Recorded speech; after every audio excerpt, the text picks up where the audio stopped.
there any way looking? Is there any way looking at these words to know where we put that last little bit of the chant, where the tune is? I mean, some of them it's where there's a comma, but the first one it isn't. You know, so we go.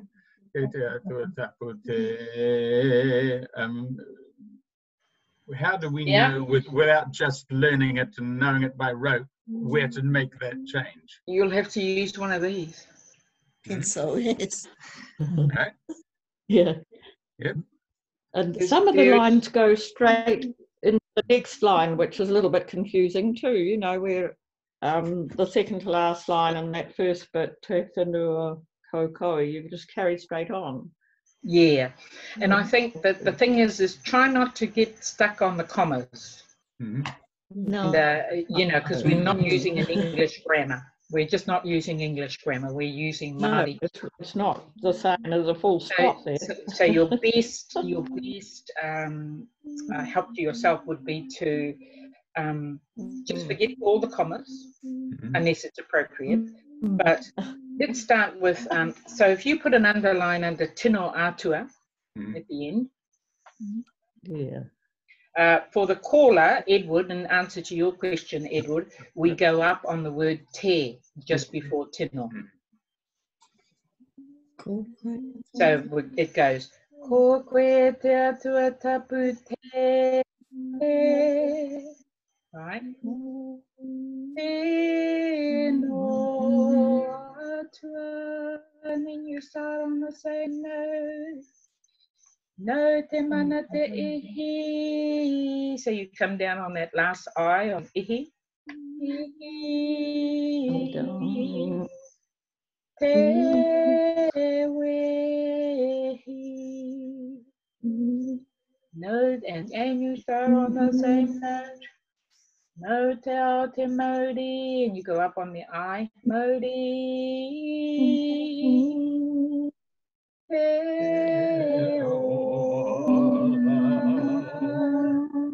And then you start on the same note. No te katoa I te rangi te whenua ko koe tonu. All one breath. So take a deep breath. Yeah. Ko koe tonu. So it's on the U, Edward.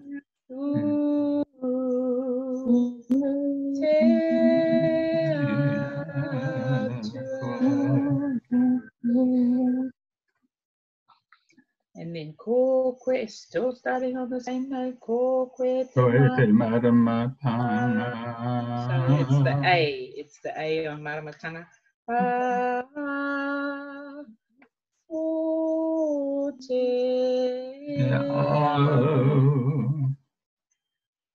I te ahora koe I roto I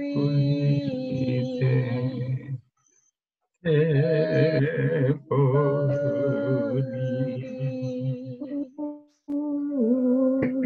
Yep. Kia puta ke tau tamako ihu. Now you will get into some Māori churches if you frequent them from time to time. They'll actually go up on the core. There's no right or wrong. I'm teaching you the way I was taught, and that could be a northern nuance. It may not necessarily be the way they do it in Tairāwhiti. So occasionally you'll get some Māori congregations will go, Kia puta ke tau tamako ihu karaiti. But it just seems to try and fit in, you know, some people Māori don't like to separate ihu from karaiti. Jesus Christ, they think, oh, no, you can't break up Jesus Christ's word. That's wrong. That's blasphemy.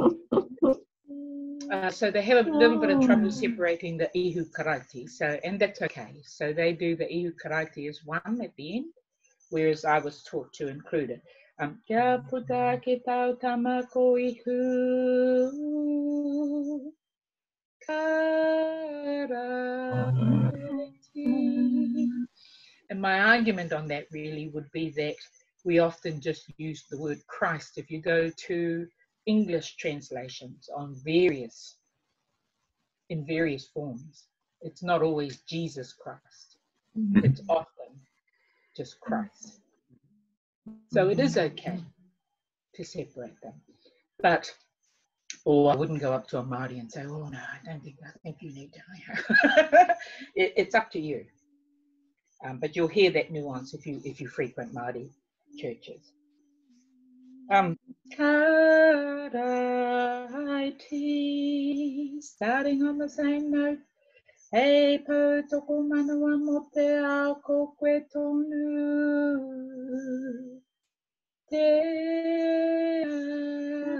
atua. Yep. Ko koe te wairua. And here's another one where they don't want to separate it. Yeah.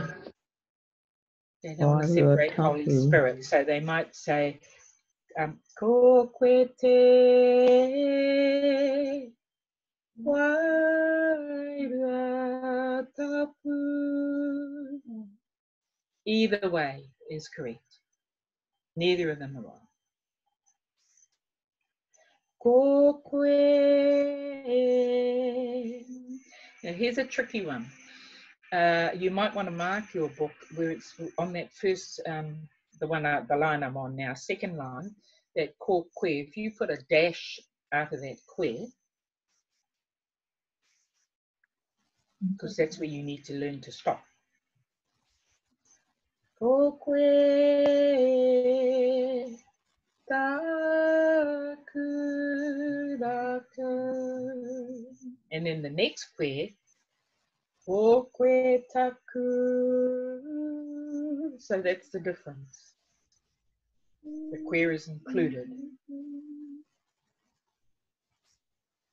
You don't stop on the queers. So, but if you put it on that second line, then you will remember to stop. Ko koe taku toko toko. Ko koe taku oranga nā koe.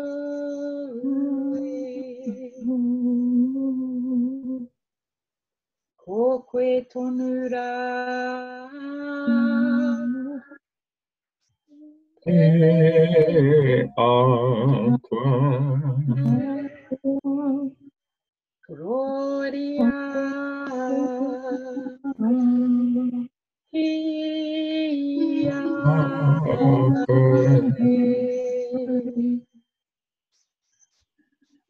Now, I just want to reassure the men that in Māoridom, many men lead this. Many men.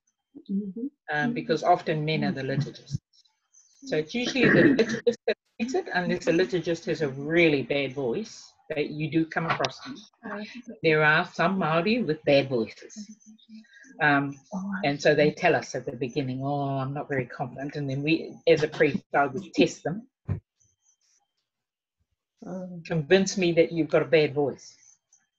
And often I agree, in which case I might lead it. But it is normally done by your liturgist. Certainly in a Māori church, it's done by the liturgist, and the priest will step in. But it's not reserved for the liturgist. And I guess it's kind of that sort of practice, a traditional practice we have in church, is that the liturgist is the leader and leads us all the way through. This is part of their task or part of their role, is the affirmation of faith, whether it's in English or whether it's in Māori. So they generally have the role, but it's not necessarily assigned to them, depending on whether they've got the confidence to sing it.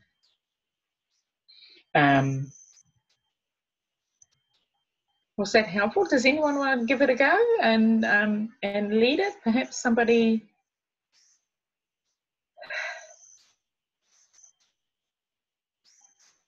Any questions? You've got a question for me around it. Okay, I'll tell you what I'm going to do, because I won't send you into breakout rooms. Let me just go through the translation of this. We were very, very, very, very, very blessed, I must say. And my sincere thanks to you, Joan, for sending that translation. Joan sent me a translation of He Tikanga Whakapono by a dear friend of hers, translated. And as soon as I read it, Joan, I just went, wow. Wow. Because the translation that Joan provided, which you've been sent,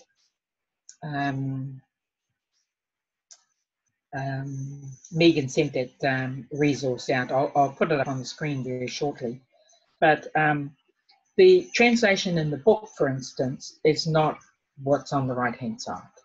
It's similar. It's similar, but it's not actually the one on the right-hand side. So I'll bring up Joan's translation, or I shouldn't call it Joan's translation, but you know what I mean. It's John Clark. He was a priest on the Coromandel. And yeah. Maori guy, eh? Because you asked me if I knew him, and if he's a Maori guy, I didn't know him, but I think I know his son. His son is John O. Yeah. Yes. He was well versed in Maori things. I don't know that he was Maori. Oh, he may be Maori. Yes. Okay. Okay. It's a really, really good translation. It's certainly much more accurate than the book. And so I'll just unpack it a little bit for you. So that first line, ko koe e te atua tapu te tino atua. You, O God, are really God. And it's similar on the right-hand side. Supreme, holy. No te mana te ihi te wehi. Yours is the power, awesome, formidable. Now, you'll hear in speech making in Māoridom, they often mention the mana, the ihi, and the wehi. All those things are very rarely pulled apart. They always go together because it really does give the wind beneath your wings, if I could use that expression. It's something beyond words. It's indescribable. So it doesn't mean you create our world and give us life. So those words do not say, the Māori words do not say, you create our world and give us life. The English translation on the right-hand side, however, is, you know, it encapsulates what it's trying to say. But Māori say it differently, and I think I told you this last week. We have a different way of expressing ourselves. We tell stories. And this particular one is, yours is the power, awesome and formidable. So it's beyond measure. And so when we have those three words together, mana, ihi, and wehi, we all go, whoa, that's something else. That's really something else. No te ao te mauri, te ora. Yours is the world, the life force, and life itself. Ora, you'll hear it quite a lot. Kia ora, when we greet each other, kia ora. Wellness be with you. That's what that means. Kia ora. Doesn't mean hello at all. It's got nothing to do with hello or the word hello. It means be well. A little bit like namaste. Namaste is another greeting, but it doesn't mean hello. It means I honor the spiritual being in you. Namaste. So it's a greeting, but it's not hello. No te ao te mauri te ora. So yours is the world. Ao is the world, the life force. Mauri. We talk about Mauri quite a lot. Mauri means life force in something. So Māori see everything as living, whether it's a tree, whether it's a dead tree. From out of a dead tree comes a new tree.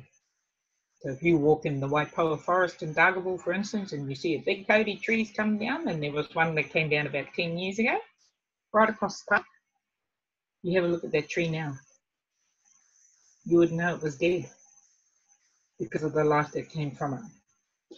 So that's what Maori means. It's really deep. Everything, nothing is inanimate. Everything lives.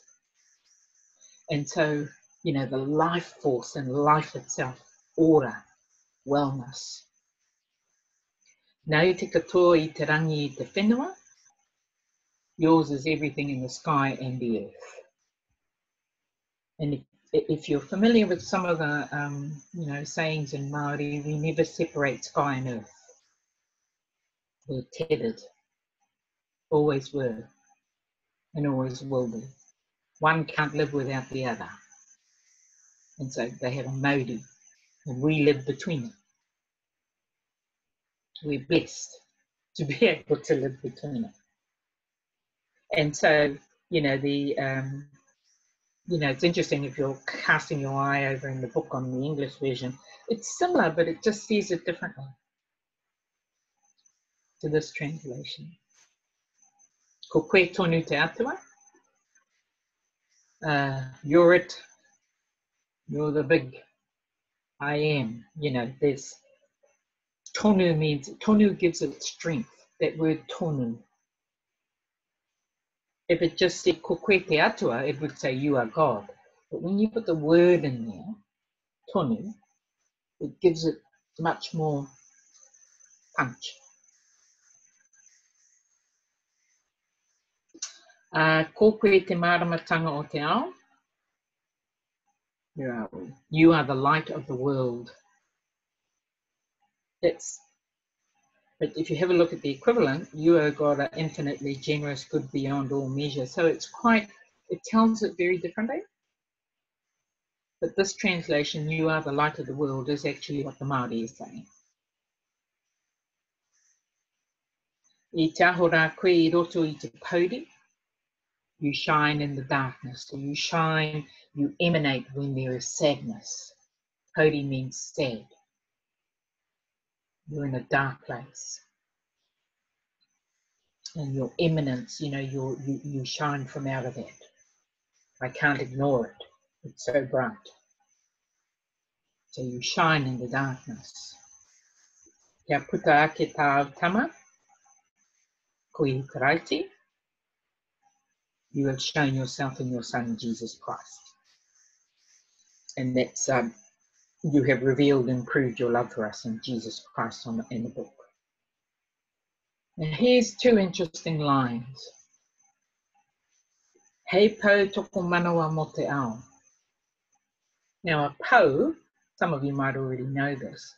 If you go onto a marae, you'll see these pillars in the center of the marae. There's one usually at the door, or somewhere close to the door, the top of it anyway, or certainly if you go outside and you walk in, you see maybe a carved statue at the top of the marae, and there's a statue sitting on top. That's a pou. Then you walk into the marae and you have one in the center of the room. And then if you walk down towards where all the photos are, you've got another one. They're pou. And it doesn't, the house does not stay up unless you have a pou. It strengthens the structure. That's what pou means. So, hei pou toko manawa mo te ao, and the equivalent over here is you are the pillar that holds up the world. That's literally what this is saying. Literally what this is saying. And so it doesn't say anything like that on the other side at all in English. Beautiful, beautiful translation. The supporting structure of the world. So always remember that the pou for Māori is that pillar that holds up the house. Ko koe tonu te atua. So once again, you are the bestest, most awesomest God. So yeah, the pillar, you are our rod. Oh yeah, okay. So, ko koe te wairua tapu. It's not in the translation here, but that's okay. It means you are Holy Spirit. You are Holy Spirit. And it doesn't quite say it in the same way in the English in the book. If you took out, oh God, because you are talking to God, you are Holy Spirit. Now, these two lines are also really awesome. Ko koe taku rākau. Now, rākau means wood, or it's made from wood. Rākau, you hear Māori use it quite a lot, and they use it when they're talking about weaponry.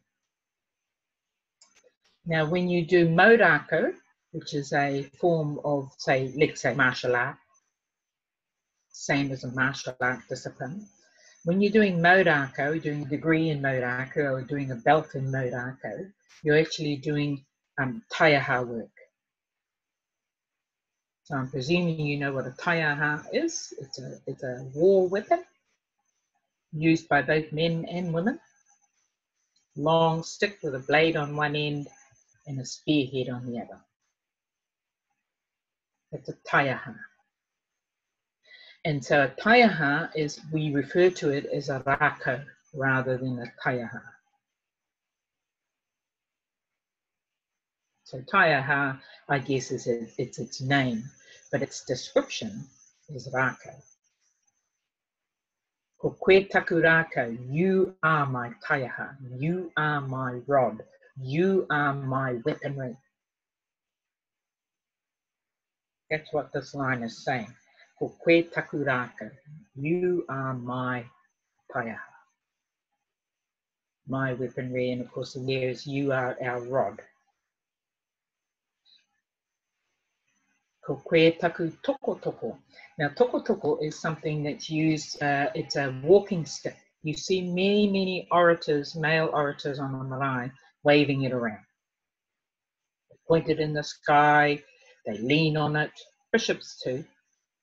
They hold it, they caress it. It's still made of rākau, so it's powerful. It still has that power about it. So when you have Dame Whanakupa, if you're familiar with Dame Whanakupa, she used to have a toko toko, and she used to use it.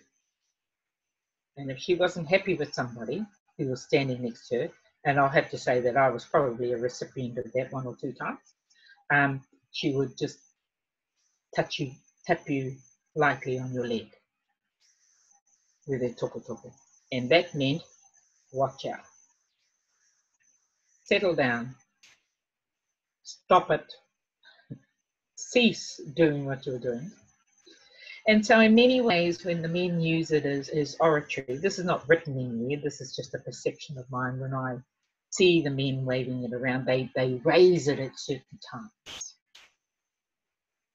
And they use it as part of their speech. If that doesn't wave, how can I put it? It adds more to what they're actually saying when they actually wave it. So they use it in a toko toko fashion. And so you are our staff is perfect.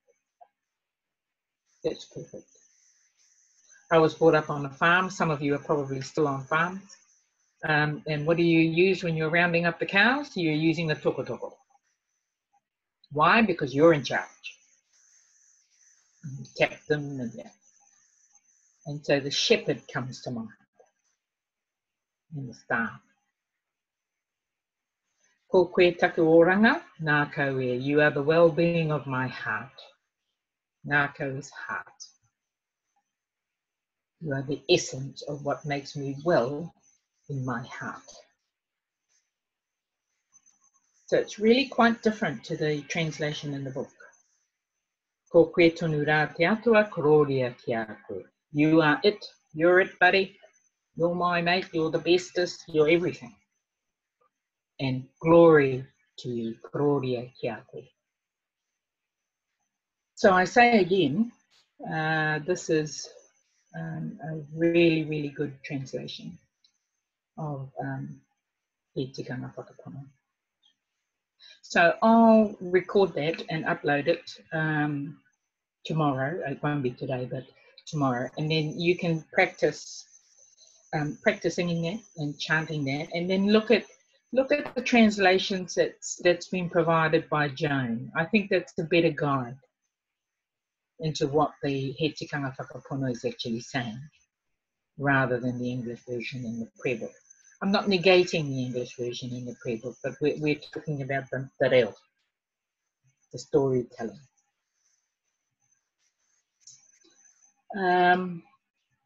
Any questions? A comment I would make, maybe it's a question. I don't know if you know whether the English or the Maori version was written first.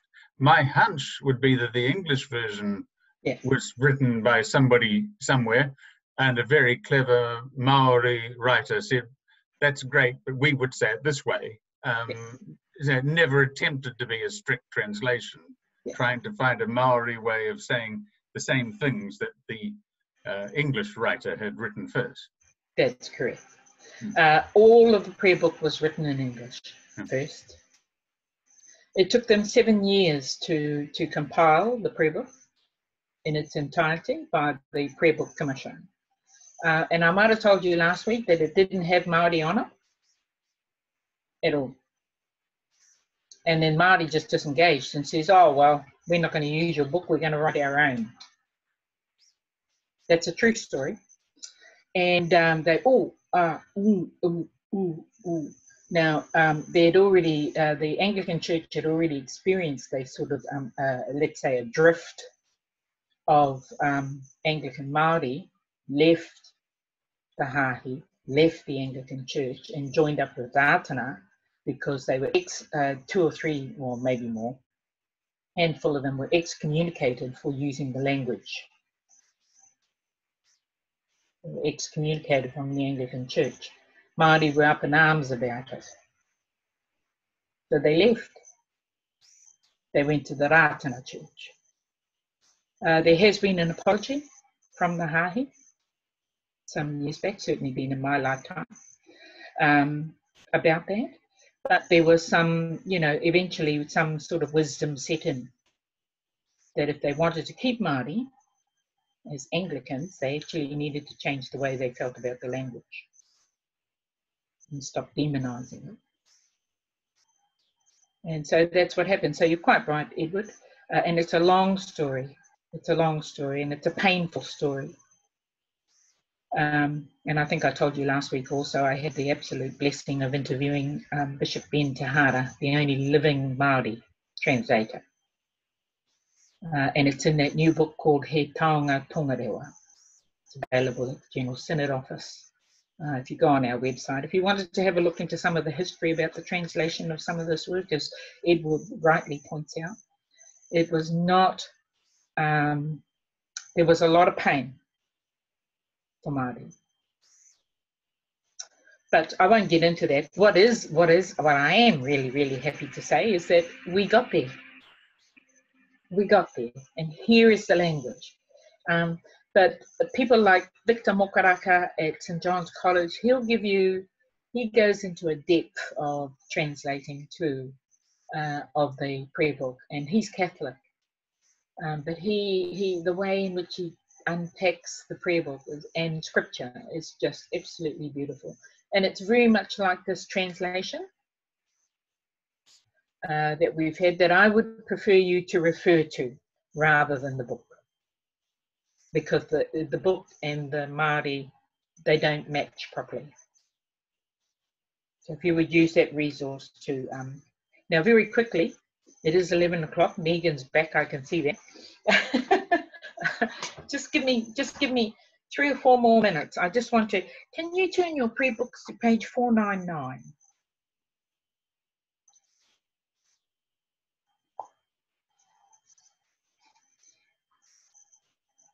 And over time, we'll start unpacking this. I think I did tell you last week that this particular liturgy doesn't have a translation. Understandably, if Pākehā are not using it at all, if it doesn't have a translation. I can say that Bishop George Connor has produced one. a really good one. If you know George Connor, Pākehā Bishop, translating for us. And it's beautiful, absolutely beautiful.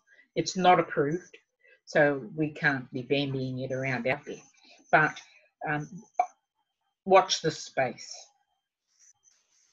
Watch this space. It's only a matter, it's got to go through a process, but I think it would be nice to have that translation. So in this particular case, it would be very different to all the other liturgies where the Māori was developed first. And so the translation into Pākehā would actually then have to have a, you know, that Māori sense of storytelling as we have had in He Tikanga Whakapono. That'll be history. It'll be liturgy making history in Te Hāhi Mihingare. But I just want to go through this sort of first page here. I told you last week that the 499 is based on Te Kawa o Te Marae. This is what happens when you go on the marae. The whole liturgy is based on what happens when you go on to a marae. So you've got the karanga, you've got the pōwhiri, you've got the mihi mihi, the welcome, come in, you've got the embracing, you come, and then we come to share food.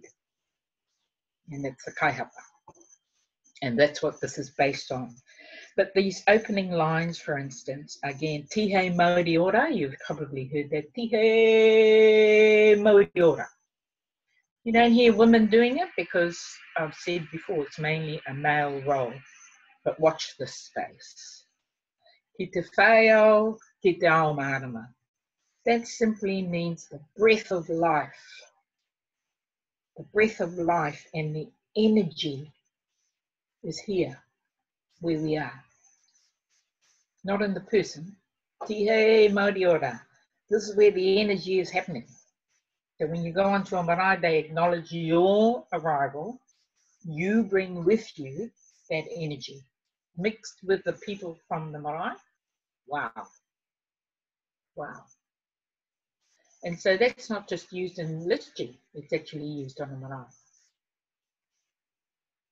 Maranga whakatiaho is to rise up, to arrive and rise up. Let's rise up together to this place of where are we going? Where are we going? Where are we going? And it says, ko tai mai tō māramatanga, to the world of light, to the world where it shines, to a world of enlightenment, to a world of insight. Let's do this together. Your lightness and our lightness will take us to this place of enlightenment. Ko maiangi, raise, to raise up the glory of God, te gloria o te atua ki a koe, to you. So you can see the flavor of acknowledging the people, that we are nothing without you, and together let's rise up to God's light, to God's shine. We are not as shiny without you. We want to share our shine with you, and we want your shine with us. That's kind of what that's saying. It's all part of that kawa of the marae. So when people go onto a marae, it might be a family, it might be a iwi, it might be a hapu. The people on the marae are saying, we are honoured to have you. You honour us. And you give us mana. We don't have mana, but now, together, we do. It's beautiful. And so, hui, the word hui, the gathering, maramatanga, to the light. Kia matara, be vigilant. Come on, let's be staunch. Te rohia atu, let's survey. Let's observe. Let's look where we're going. Ki te hui mai te nuinga, this great gathering that's really strengthened. Ki te whakaeke, to raise up, to climb up. Let's go. Let's conquer this mountain. And of course it goes on to say that, e hoa, God, or if you were translating from the Hebrew Bible, it means Jehovah. Ko wai e tomo. So that's saying to climb up or to enter into the whare tapu, into your sacred house. Into your sacred house. Ka wai hoki e piki, so it's saying, God, who are we to enter your sacred house? Or God, may we enter your sacred house? See, it's a question. Ka wai hoki e piki ki tau maunga tapu. Who is it that climbs the sacred mountain? Maunga's mountain, tapu, sacred. Who is it? Ko ia te tapatahi, he, now we're talking about God, he is of sound, ana te haere, journey, travel. This is a sound journey, it's safe. Where we're going, he is the safe journey. He tika te mahi, the good works. He kōrero pono ana I roto I tōna ingoa, who speaks the truth into our hearts. Ua kina, push open, burst open.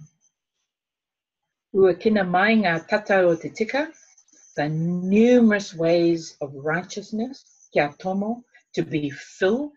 I want to be filled to praise you. So that's what that pōwhiri, that's the kawa of the marae. And all Māori agreed to this particular liturgy being included in the prayer book. And I think it's wonderful. It's a wonderful example of the marae protocol being able to marry with the church protocol in a way that nobody's offended, if I could say that way. And we're over our time. Never enough time. Can you unmute everybody, please, Megan? Or unmute yourselves? Thank you. I know it's a lot to take in. And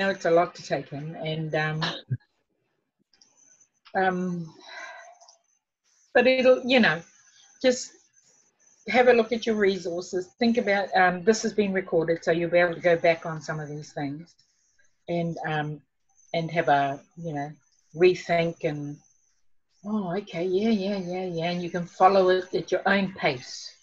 Follow the words. Because I think once you actually understand what it's trying to say, you'll be able to relate to the wording more, to the reo, what it's trying to say. Yeah. You'll have a relationship with the reo. Yes. Rather than it becoming sort of parrot-like. You'll feel uncomfortable if you're saying this in te reo Māori and you don't know what you're saying. I think that's the key, is to actually know what you're saying, and then you say it from the heart, and then you go, yeah, I know what I'm saying. I know what I'm saying. And there's a difference in the way it's delivered. Yeah? We're going to conclude. Thank you so much. We're going to conclude. We'll go through this himene. This is a good himene. Many of you will know it. Leave your microphones open. I taught this to the parish. We went along somewhere and we hadn't decided on a song. They welcomed us in a sort of Māori way. This was a Pākehā parish. They welcomed us in a Māori way, probably because I was there. I was the only Māori there. And it was lovely, really lovely. And so I responded, because the right thing to do in Māoridom is that you respond and you thank your hosts for having us. And so I said, well, my parish, they already know a song. They don't need the words in front of them, because the welcoming people, they had all their little bits of paper in front of them. It was lovely. But I said, oh, my crew, no, they don't need bits of paper. They know how to sing Māori hymns, he said. And so I sang this one, and they knew that all they had to do was follow after me, because I've used it in a sermon. It simply means e toru ngā mea. There are three things, ngā mea nunu, three big things. E ki ana te paipera, that is spoken to us from the Bible. Whakapono, faith. Tūmanako, hope. And ko te mea nui, the biggest of them all, ko te aroha, is love. So you just follow after me the tune and the words. E toru ngā mea, ngā mea nunui, e ki ana, Ki ana, pai pera, Whakapono, Whakapono, manako, Tumanako, ko te mea nui, te aroha. There you go. You see, next week I won't have the words up on the screen. You'll be able to sing it without the words on the screen. Let us close together. Nō reira e te whānau a te karaiti, pai ki te kiti a koutou anō I tēnei wiki, wiki tua rua. Nice to see you again in the second week. So let us close with the grace and Māori together. Kia tau, tau, kia tātou katoa, atatai, o tō tātou ariki, tu karaiti, e te arawa o te atoa, te whiwhinga tahitanga, wairua tapu, ake, ake, ake, āmine.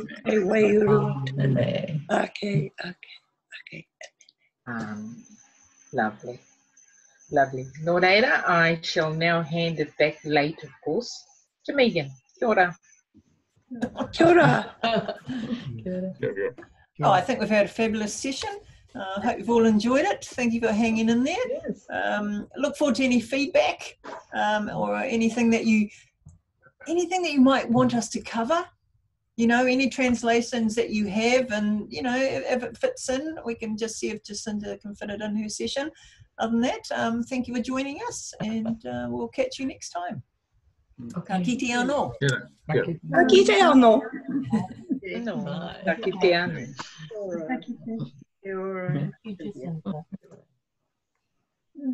Wow.